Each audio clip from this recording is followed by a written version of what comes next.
안녕하십니까? 2024 AI 디지털 에듀테크 아카데미 기초과정 원격 직무연수 인공지능 교육편 인공지능 융합수업 기초 개념 및 설계 파트를 맡은 산이초등학교 교사 김태희입니다. 오늘 저는 이와 같은 흐름으로 선생님들과 같이 인공지능의 융합교육, 기초 개념, 설계 실제에 대한 이야기를 나누어 보려고 합니다. 오늘 선생님들과 이야기를 나누기에 앞서서 인공지능 이해교육과 인공지능 활용교육, 인공지능 융합교육에 대한 이야기를 먼저 나누고자 합니다. 인공지능 이해교육은 인공지능 그 자체에 대해 배우는 교육입니다.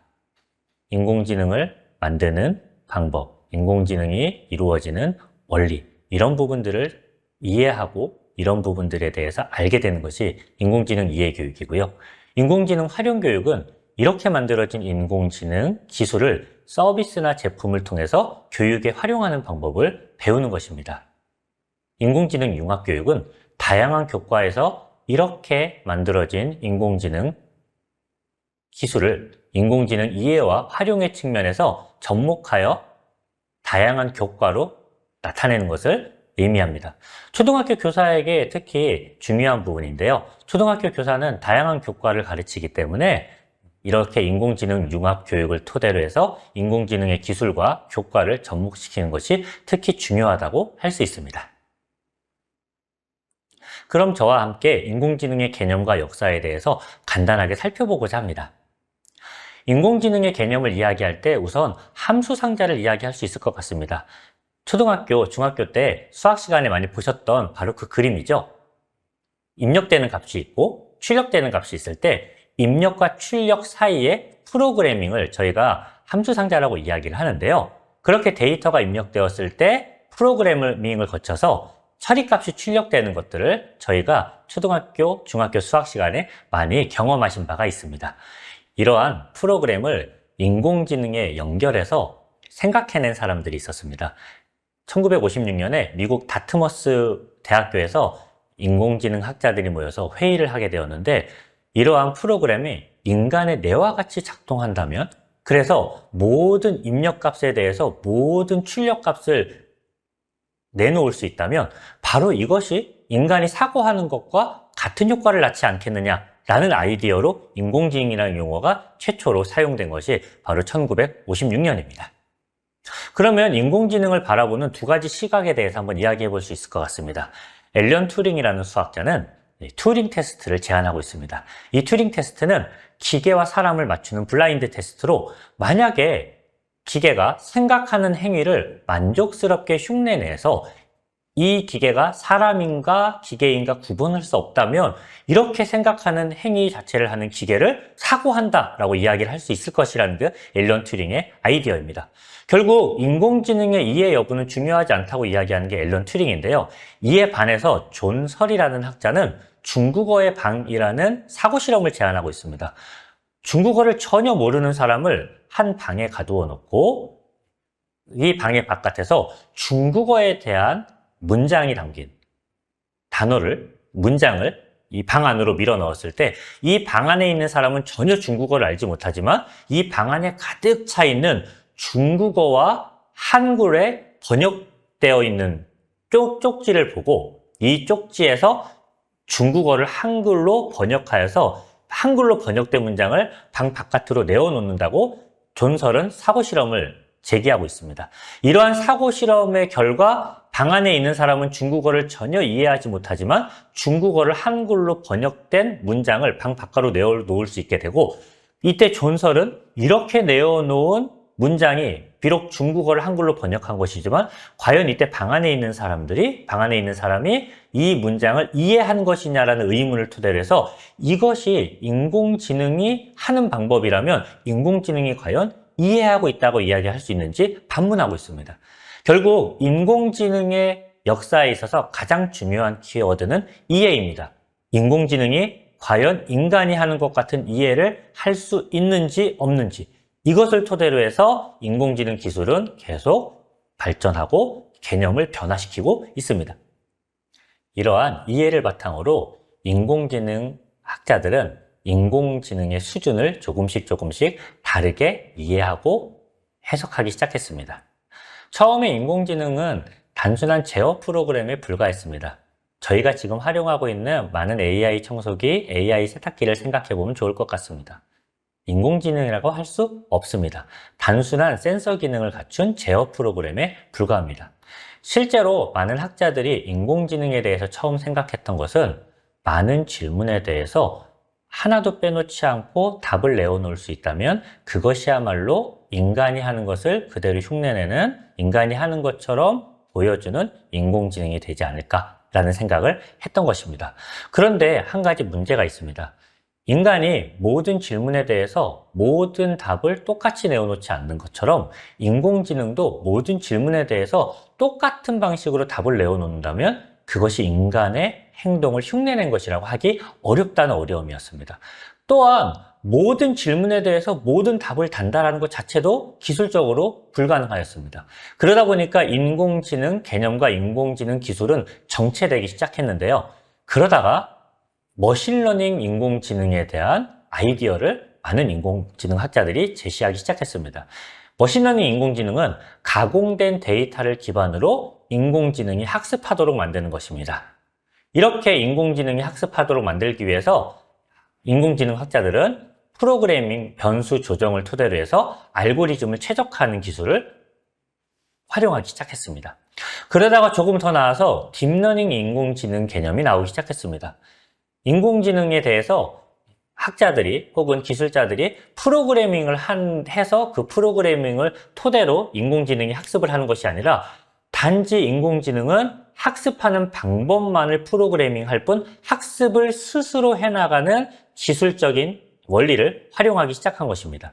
그래서 많은 학자들은 인공지능, 딥러닝 기술에 많은 데이터 값을 넣기 시작했고 그런 데이터 값을 넣었을 때 딥러닝 인공지능은 스스로 그 값의 특징을 찾아내고 스스로 알고리즘을 구축하기 시작했습니다.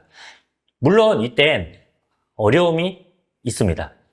이렇게 학습한 딥러닝 인공지능이 과연 어떤 방식으로 답을 내어놓기 시작했는지에 대해서 도무지 알 수 없는, 즉 블랙박스 알고리즘의 문제가 제시되기 시작하였습니다. 이런 블랙박스 알고리즘은 과연 인공지능 처리 알고리즘을 학자들 뿐만 아니라 일반인들이 이해하는가에 대한 의문이었습니다. 그러다 보니까 이런 것들이 어떤 현상으로 드러나냐면은 AI 추천 알고리즘에 기인해서 확증 편향의 문제를 낳기 시작했습니다. 많이들 경험하시죠? 유튜브 알고리즘이 많은 추천 동영상을 내어놓지만 가끔 보면 내가 좋아하는 것들을 어떻게 이렇게 쏙쏙 뽑아내지? 라는 생각을 해보셨을 겁니다. 그렇게 생각하면 이 알고리즘은 제가 좋아하는 것들을 더 많이 보여줄 뿐 제가 새롭게 알아야 될 것이라든지 제가 반대로 알아야 될 것들에 대한 추천은 하지 않는 것을 볼 수 있습니다. 그러다 보면 똑같은 종류의 동영상만 계속 보면서 저는 그쪽 방향의 사고와 그쪽 방향의 개념만 더 강화되는 그러한 어려움을 겪게 됩니다. 그런데 우리는 이러한 딥러닝 알고리즘이 어떻게 학습하는지 알 수가 없기 때문에 이러한 문제를 해결하는데 큰 어려움을 겪고 있습니다. 더 나아가서 이렇게 학습하여 우리에게 해답을 주는 인공지능 알고리즘에게 과연 어디까지 맡길 것이냐에 대한 고민도 필요합니다. 자율주행차가 그렇습니다. 자율주행차가 주행을 하는 도중에 갑작스러운 환경에 맞닥뜨리게 되어서 운전자인 나를 살려야 될 것이냐, 보행자인 저 사람을 살려야 될 것이냐를 선택하는 문제가 있을 수 있습니다. 그렇다면 여러 선생님들께서는 이 인공지능 알고리즘에게 나인가 보행자인가를 선택하게 하시겠습니까?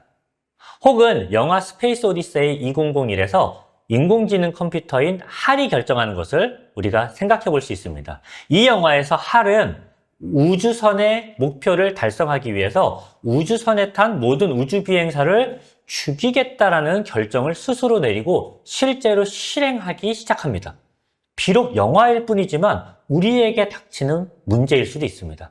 만약에 우리에게 스스로 사고하고 행동할 수 있는 인공지능이 우리의 생활 속에서 영향을 끼치기 시작했을 때 이 인공지능 기술이 나의 생사 여탈권을 결정한다면 과연 이것을 따를 수 있겠습니까?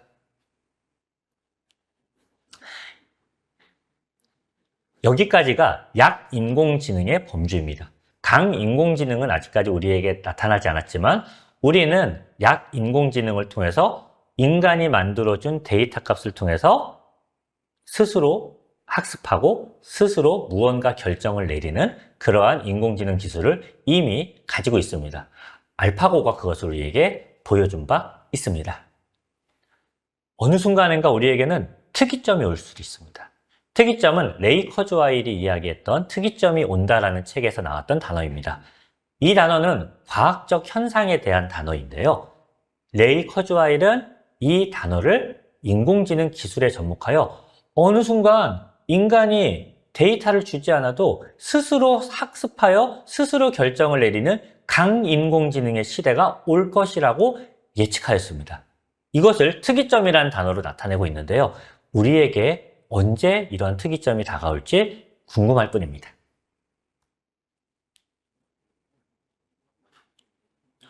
인공지능에 대한 기초적인 지식을 토대로 해서 교육 현장에서 이루어지는 인공지능 교육의 범주에 대해서 말씀드리고자 합니다.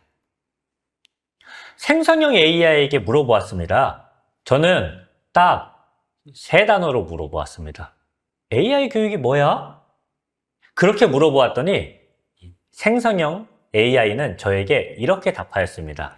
AI 교육은 인공지능에 관한 기술과 지식을 가르치는 과정이나 활동을 말합니다. 이 교육은 다양한 수준과 형태로 이루어질 수 있습니다. 라고 서두를 던진 후에 인공지능 교육을 AI 기본 교육, AI 알고리즘 및 모델 교육, AI 데이터 교육, AI 모델 훈련 및 평가 교육, AI 활용 교육, AI 리터러시 교육 6가지의 범주로 나누어 주었습니다. 생각해보면 굉장히 놀랐습니다. AI 교육이 뭐야? 라고 물어봤는데 생성형 AI는 이와 같이 AI 교육에서 이루어질 수 있는 많은 사례들을 6가지로 범주화하여서 저희에게 이미 보여주는 만큼의 놀라운 기술적인 성장을 이루었습니다. 이걸 들고 여러 선생님들한테 한번 여쭤보았습니다. 선생님들은 이 6가지 중에 학교에서 해야 될 인공지능 교육이 어떤 것이라고 생각하세요? 저의 생각과는 전혀 다르게 선생님들은 AI 기본 교육, AI 리터러시 교육, AI 활용 교육이 학교 현장에서 이루어져야 할 교육이라고 말씀하셨습니다. 제가 왜 놀랐느냐? 저는 그 3가지를 뺀 나머지 3가지가 인공지능 교육 과정에서 이루어져야 될, 학교에서 이루어져야 될 교육이라고 생각했기 때문입니다. 기본적으로 AI 교육이라면 알고리즘이 어떻게 구성되고 어떤 모델을 형성하는지, 그래서 이렇게 형성된 모델에 대해서 어떻게 데이터 기반 교육을 시킬지, 이렇게 교육시킨 걸 토대로 모델을 훈련시키고 모델이 잘 구축되어 있는지 어떻게 평가할지, 이것이 인공지능 교육이라고 생각했는데 선생님들께서는 저와 다르게 생각하신 거죠.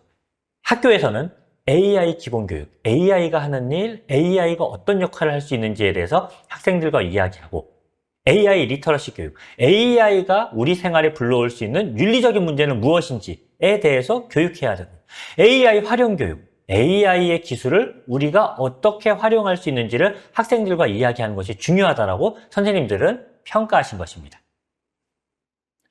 저의 생각과는 조금 달라서 놀랐지만, 그래서 오늘 이러한 방향으로 선생님들과 인공지능 교육의 범주에 대해서 이야기 나누어 볼까 합니다. 인공지능 융합교육은 앞에 말씀드린 바가 있습니다. 이러한 인공지능 이해와 인공지능 활용을 토대로 해서 다양한 교과에서 인공지능 기술을 활용하는 것이 인공지능 융합교육이라고 말씀드린 바 있습니다. 그러면 저희가 인공지능이 무엇인지 이해하고 인공지능이 어떻게 활용되는지를 먼저 파악하는 게 중요하다 이야기할 수 있습니다. 지금 이 시간에는 기초 개념에 대한 이야기를 한번 해볼까 합니다. 초등학교에서의 인공지능 교육이라면 일단 소양교육이 있을 수 있습니다.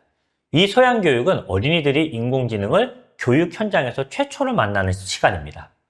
어린이들은 인공지능 개념과 인공지능 윤리, 인공지능 진로 등의 주제를 통해서 인공지능이 어떻게 우리 삶에 영향을 미치고 있는지를 교육 현장에서 배우게 됩니다. 이러한 인공지능 소양 교육을 토대로 학생들은 교육 현장에서 인공지능이 어떻게 활용되는지를 배우게 됩니다. 이 활용 교육은 인공지능이 구현되는 방법에 대한 교육입니다. 코딩 교육이 있겠고요. 로봇을 활용한 교육도 있습니다. 데이터와 인공지능 기술 자체를 활용한 교육도 학교 현장에서 가능합니다. 이와 같은 인공지능 소양 교육과 활용 교육의 시점에서 저희는 한번 좀 구체적으로 어떻게 학교에서 교육을 할 수 있을지, 어떤 주제와 어떤 내용을 가지고 교육할 수 있을지에 대해서 말씀 나눠보고자 합니다. 1, 2학년군이라면 아마 자신의 집이나 자신이 생활하는 공간에서 많은 인공지능 기술이 탑재된 제품들을 만났겠지만 실제로 이것이 무엇인지를 배울 기회는 없었을 것입니다. 1, 2학년 수준에서는 처음 만나는 인공지능이라는 주제로 어린이들의 발달 과정을 고려한 인공지능 제품들을 체험하는 경험을 제공하는 것이 중요하고 의미 있을 것입니다.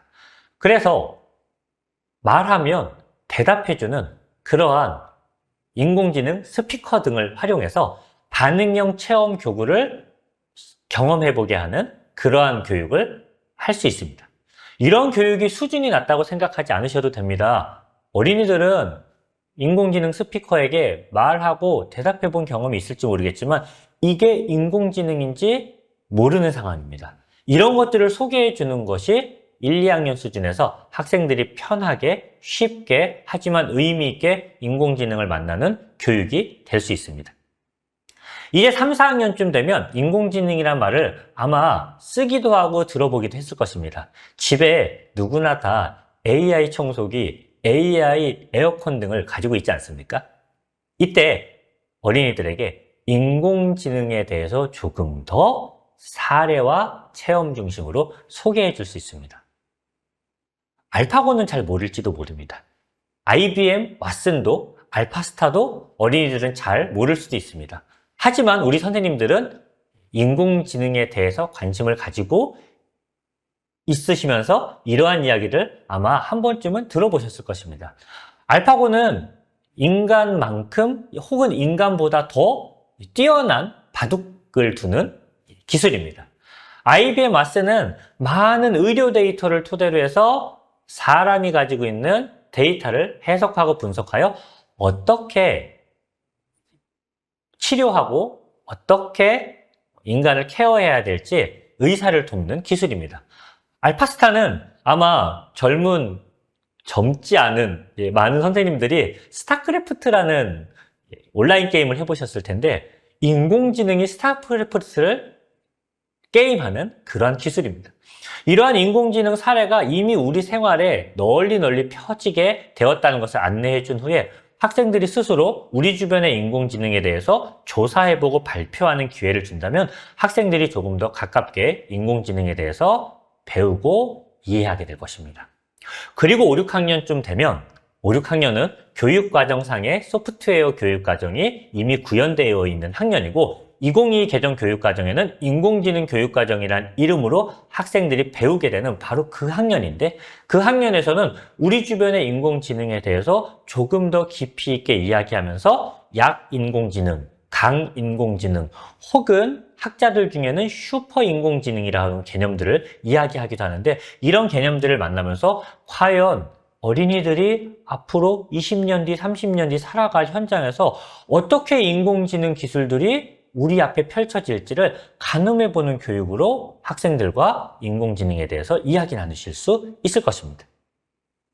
이러한 이해를 돕기 위해서 스티븐 스필버그 감독의 AI라는 영화 그리고 오래된 인공지능 로봇에 대해서 다룬 오래된 영화인 블레이드 러너 같은 이야기들을 나누신다면 학생들이 인공지능이 어떤 미래의 역할들을 갖게 될지 조금 더 어린이들의 이해를 도우실 수 있을 것이라고 생각합니다.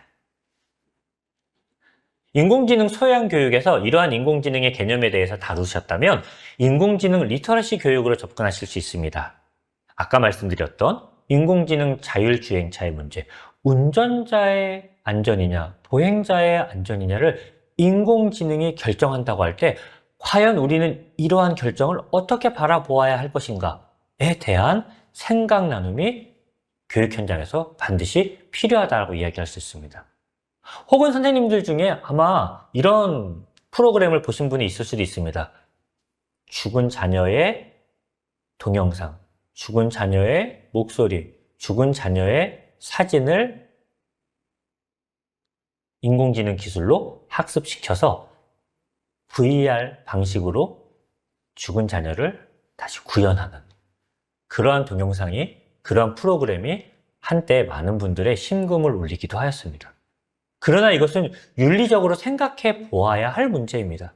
과연 망자를 다시 나의 현재의 삶으로 끌어내는 것이 의미 있는 것인가?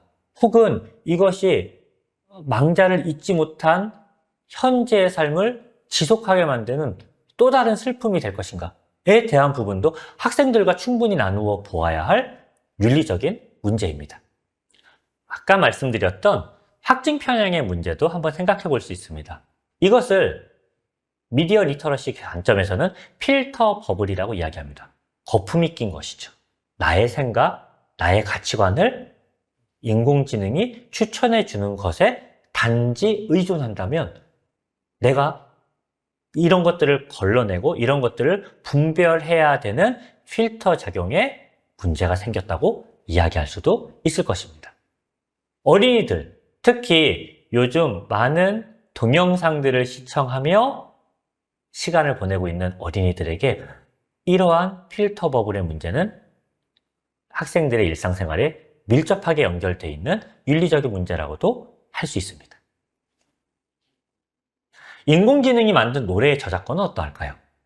지금 인공지능이 노래를 만들고 이 노래가 많은 사람들에게 울려 퍼지고 있습니다. 이 노래의 저작권은 누구일까요? 인공지능일까요?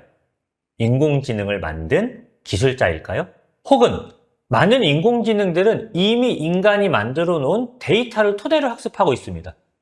마치 많은 사람들이 무에서 유가 창조된다고 이야기하지만 인공지능이 만들어내는 노래, 인공지능이 만들어내는 그림, 인공지능이 만들어내는 모습은 이미 인간이 오래전부터 만들어온 그런 학습 결과물을 토대로 한 것입니다.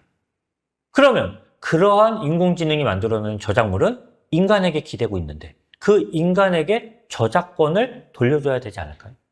이런 문제들도 우리가 인공지능 리터러시 교육과 연관해서 학생들과 이야기 나눌 수 있습니다. 아까 말씀드린 블랙박스 알고리즘은 인공지능이 어떻게 이러한 결과를 내리게 되었는지 우리가 알 수 없다는 겁니다. 알 수 없는 인공지능의 결정, 우리가 따라야 하는지, 이것을 어디까지 제어해야 되는지도 인공지능 리터러시 교육에서 다룰 수 있는 주제입니다. 마지막으로 인간보다 더 인간 같은 로봇을 만난다면 우리는 어떻게 인공지능을 바라봐야 할까요? 인간보다 더 인간 같은 인공지능, 인간인가요? 아니면 로봇인가요? 네. 인공지능 소양 교육에서 인공지능 진로 교육도 빼놓을 수가 없습니다. AI 기술의 발전과 함께 많은 직업과 일자리들이 변화하고 있습니다.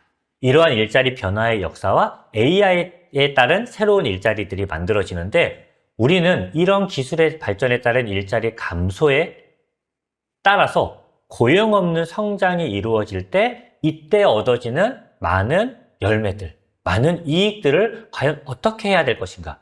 이러한 문제는 벌써 20년 전부터 기본소득 논의와 함께 연결되어 왔습니다. 학생들의 진로, 앞으로 학생들이 살아갈 미래에 학생들은 어떤 직업을 가지고 살아가게 될 것이냐 뿐만 아니라 인공지능 기술이 학생들의 인생에 미칠 영향에 대해서도 우리는 함께 진로교육의 차원에서 이야기 나눌 수 있습니다. 매슬로우란 사람은 욕구 단계설을 이야기했습니다. 그래서 욕망은 조금씩 진화하게 되는데요. AI를 토대로 해서 어떻게 자기 표현 욕구를 충족할 수 있을지, 혹은 내가 꿈꾸고 있는 직업이 앞으로 인공지능 기술로 어떻게 대체될 것인지, AI와 함께 새롭게 중정하는 직업은 무엇인지 학생들과 이야기해보는 것도 인공지능 소양 교육의 차원에서 의미 있다고 볼 수 있습니다. 이러한 인공지능 이해교육과 인공지능 활용교육을 통해서 학생들은 AI의 발전이 교실에 어떤 변화를 일으킬지 생각해 볼 수 있게 됩니다. 인공지능 소양에 대해서 학생들과 이야기 나누었다면 인공지능 활용의 측면에서도 이야기 나눌 수 있습니다. 인공지능 활용의 측면은 우리 교육과정에서 소프트웨어 교육과정으로 구현되고 있지만 데이터 교육과정, 로봇 교육과정, 그리고 인공지능 교육과정으로 선생님들이 얼마든지 재구성해서 확장하여 교육하실 수 있습니다.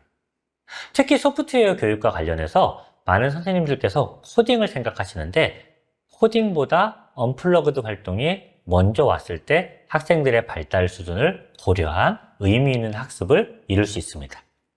픽셀 아트를 이야기할 수 있을 것 같습니다. 물론 뒤에서 인공지능 융합교육에 대한 이야기를 하게 될 텐데요. 인공지능 융합교육의 측면에서 실과의 소프트웨어 교육과 미술의 디자인 교육을 합쳐서 나만의 아이콘 꾸미기를 픽셀 아트로 활용할 수 있습니다. 그러나 단순하게 픽셀 아트만을 한다면 이것은 실과 소프트웨어 교육을 가장한 미술 교육에 머물게 될 것입니다. 학생들이 픽셀 아트를 꾸민 후에 이 픽셀 아트 작품을 데이터로 바꾸어 보는 경험을 제시하셔도 좋습니다. 어린이들 중에는 데이터로 바꾸라고 하면 어떤 말인지 이해하지 못하고 자신이 그린 그림을 말로 설명하려고 하는 친구들도 있습니다. 이때 데이터 기반 의사소통 짝 활동하기를 토대로 내가 그린 그림을 상대방에게 설명해서 상대방이 똑같이 그려보게 한다면 학생들이 데이터 기반 의사소통이 어떤 것인지, 컴퓨터가 왜 이진수 개념으로 의사소통을 하는지를 이해할 수 있게 될 것입니다. 언플러그드 교육은 보드게임 같은 것으로도 하실 수 있습니다. 많은 보드게임들은 절차적 사고를 담고 있습니다. 학생들이 보드게임을 토대로 무언가 선택하고 무언가 수행하는 경험을 하는데 이러한 선택과 수행에는 절차적 사고 과정이 담겨 있습니다. 학생들로 하여금 기기를 먼저 다루게 하기보다는 언플러그드 활동, 코드를 뺀 종이로 혹은 학생과 학생 사이에 아날로그로 활동을 할 때 충분히 학생들은 소프트웨어 마인드를 가질 수 있게 될 것입니다. 이러한 아날로그 교육을 토대로 학생들은 블록 코딩 프로그래밍 교육에 접근할 수 있습니다. 엔트리, 스크래치, 코드 ORG 등의 많은 블록 코딩 프로그래밍 도구들이 있습니다. 이것의 기능, 이것이 가지고 있는 코딩 용어를 단순하게 체험하기보다는 게임 제작 등의 미션 상황을 토대로 해서 학생들이 순차, 선택, 반복의 개념을 배울 뿐만 아니라 성취감도 얻을 수 있도록 선생님들께서 수업을 디자인하실 수 있습니다. 로봇 교육도 가능합니다. 특히 센서 기반의 로봇 코딩 교육을 토대로 해서 선생님들은 어떻게 인공지능이 센서를 토대로 데이터를 수집하고 이렇게 수집한 데이터로 어떻게 학습을 이루어 스스로 결정하게 하는지를 학생들에게 보여주실 수 있습니다.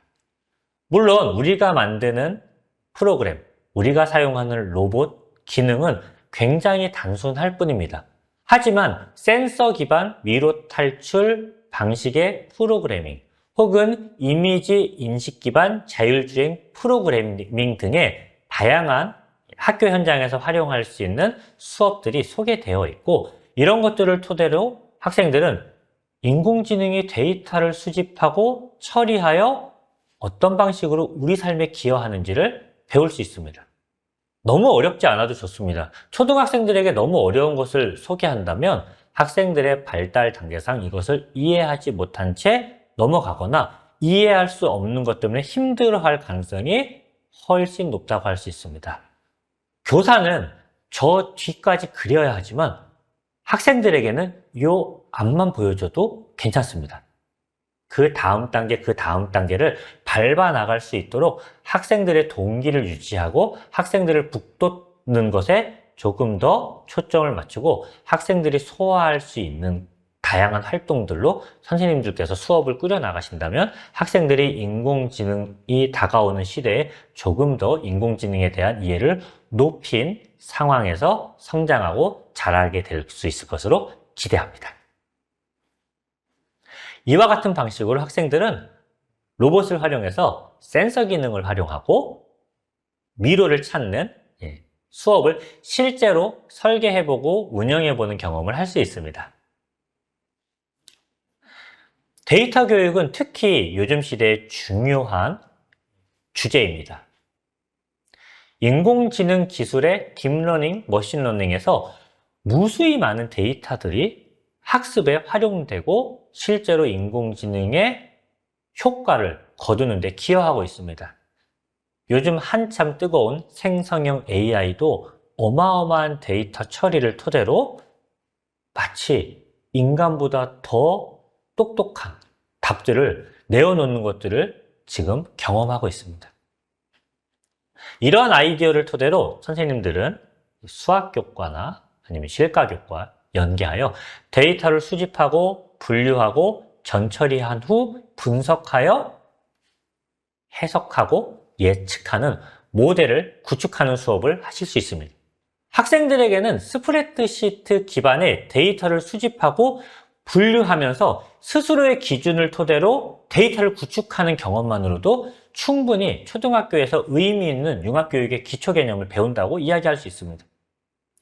그리고 저의 경우는 이렇게 데이터 수집 과정에서 드러나는 이상 데이터에 대해서 학생들이 전처리 작업을 해봄으로써 데이터 리터러시를 높이는 교육도 실시하고 있습니다. 이상 데이터라는 것은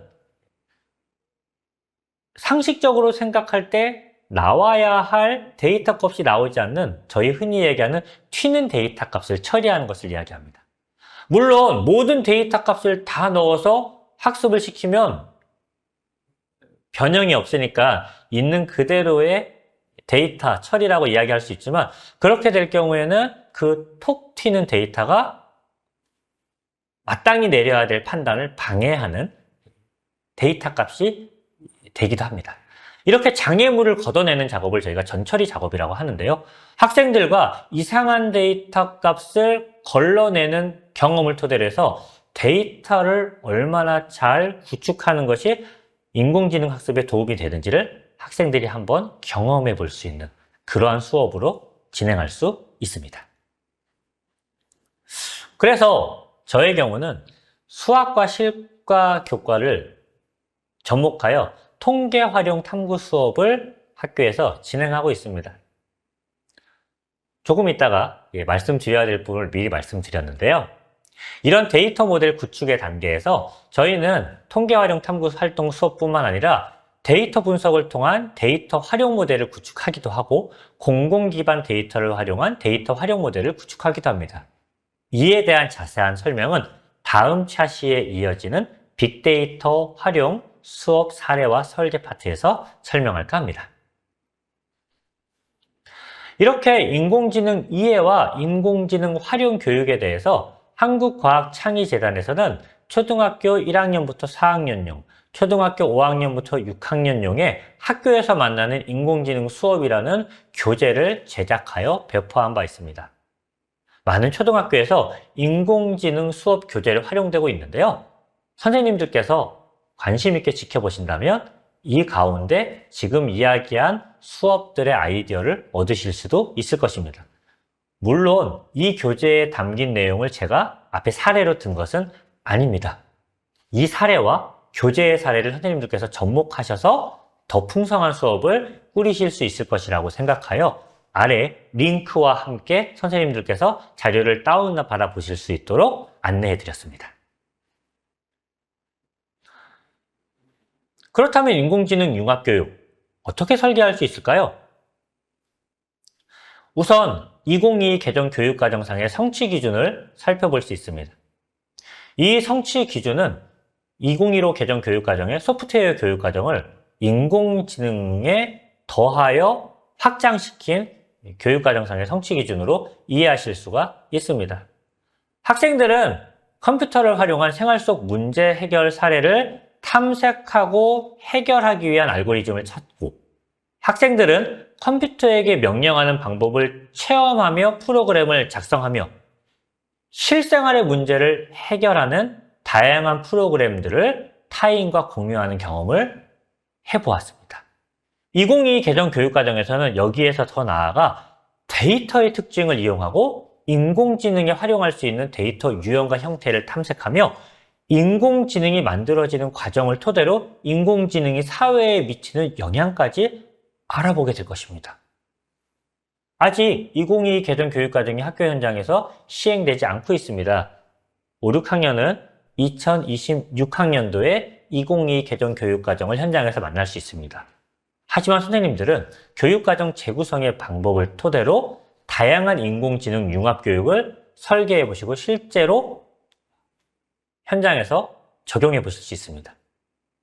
선생님들께서 명확하게 성취 기준을 토대로 다양한 교과를 연계하여 선생님들만의 학습 목표를 정하여 학교 현장에서 활용하신다면 이것이 선생님들의 인공지능 융합교육의 모델이 될 수 있을 것이라고 생각합니다. 이를 위해서 선생님들과 제가 노력해야 될 부분은 AI 기반 다양한 인공지능 프로그램을 탐색하는 일을 멈추지 않아야 합니다. 기술은 놀랍게 발전하고 있습니다.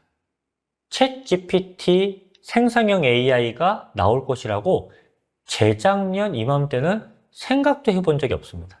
물론 뛰어난 기술자, 뛰어난 프로그래머들, 뛰어난 인공지능 전문가들은 생성형 AI의 탄생을 이미 예측하고 있었을 수도 있습니다. 그러나 저희 같은 평범한 교육자들은 작년 초에 생성형 AI가 만들어내는 놀라운 구현 모습을 보면서 정말 경악을 금치 못했었습니다. 이러한 생성형 AI를 토대로 지금 너무나도 많은 프로그램들이 나오고 있습니다. 어찌 보면 지금 제가 소개해드리는 다양한 인공지능 프로그램은 이미 현장에서 많이 사용되지 않는 것들일 수도 있습니다. 그렇기 때문에 선생님들은 이 사례를 토대로 나만의 인공지능 융합교육을 위해서 더 많은 놀라운 기술들을 탐색하시면서 수업을 설계해 나가실 필요가 있습니다. 무엇보다 이러한 인공지능 기술을 일회성으로 체험하는 수업이 되지 않아야 합니다. 우리는 인공지능 기술이 가미된 프로그램을 체험하기 위해서 학교에 와서 배우지 않습니다. 이것은 집에서도 스스로의 관심과 흥미, 호기심으로 배울 수 있습니다. 우리는 수업을 설계하고 운영하는 교육 전문가입니다. 우리가 하고자 하는 수업 맥락에 인공지능 기술을 가진 도구가 어떻게 의미 있고 효과적인 수업의 효과를 낳을 수 있는지에 대해서 고민하는 과정이 필요합니다. 또한 발달 단계에 맞는 수업 설계가 필요합니다. 어린 학생들에게 중고등학교 이상의 수준이 필요한 수업을 제공하신다면 학생들이 이해하지 못하고 흥미 없어 할 수도 있습니다. 물론 뛰어난 한둘의 어린이가 놀라운 결과물을 제시할 수도 있습니다. 그러나 그러한 한둘의 뛰어남 때문에 나머지 학생들이 인공지능을 이해하고 인공지능을 활용하는 교육에서 멀어진다면 그것은 많은 학생들이 살아가야 될 인공지능이 가미된 시대, 그 시대를 살아가기 위해서 적응하고 생각해야 될 학생들에게 그 기회를 빼앗아 버리는 것일 수도 있습니다. 그리고 단순하게 인공지능 기술이 가미된 프로그래밍보다는 학생들이 데이터 기기 없이도 학생들과 학생들 사이에 종이나 혹은 언플러그한 자료만 있더라도 충분히 할 수 있는 수업들로 설계하실 필요가 있습니다. 저희가 이것을 토대로 아까 윤리교육의 몇 가지 키워드를 제공해 드린 바 있습니다. 국어 혹은 도덕 등의 교과와 그 교과에서 다루고 있는 성취 기준을 고려하여 선생님들은 갈등 기반 토의 토론 수업을 인공지능을 주제로 실시하실 수도 있습니다. 몇 가지 프로그램을 소개해 드리고자 합니다. 많이들 이미 아시고 있으실 텐데요. 미술교육과 융합하여 오토드로우라는 프로그램을 사용하실 수 있습니다. 이 오토드로우는 제가 형편없는 미술 실력으로 이렇게 저렇게 이렇게 그려놓은 것을 인공지능 기술이 포착하여 이렇게 그린 그림이라면 아마 이러한 그림을 그리려고 했을 것이다를 학습한 결과를 토대로 결과물을 내어놓는 프로그램입니다. 우리 흔히 얘기하는 머신러닝 기술이 사용된 프로그램이라고 할 수 있죠. 많은 선생님들이 AI for Oceans라는 학습 활동을 소개하시고 있습니다. 환경 교육과 융합하여 바닷속 많은 쓰레기들을 어떻게 인공지능 기술이 학습하여 쓰레기와 쓰레기 아닌 것을 분류하는지 보여주는 프로그램입니다. 물론 진짜 쓰레기가 나오는 것도 아니고 진짜 바다가 나오는 것도 아닙니다.